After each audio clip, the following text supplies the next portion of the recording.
Well, I think the sequencing becomes all the more challenging because, of course, we're using a proteasome inhibitor, an immunomodulator, steroids, and a CD38 antibody first. And should that treatment platform fail a patient, the question then becomes, what do you do? So I think with BCMA-targeted approaches, we now have an obvious, very exciting next step.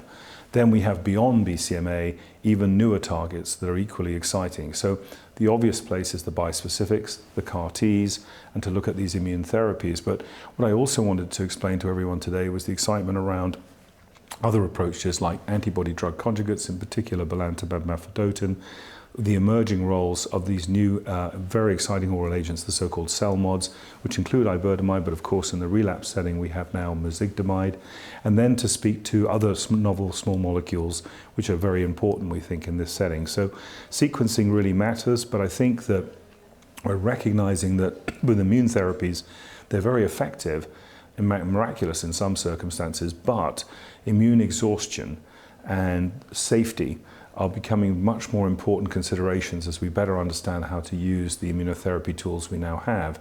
And so that's bringing to the fore how, going from one immune treatment to another may not be the wisest strategy, that going from one immune platform, bringing in other agents and then moving to an immune therapy later may become very important.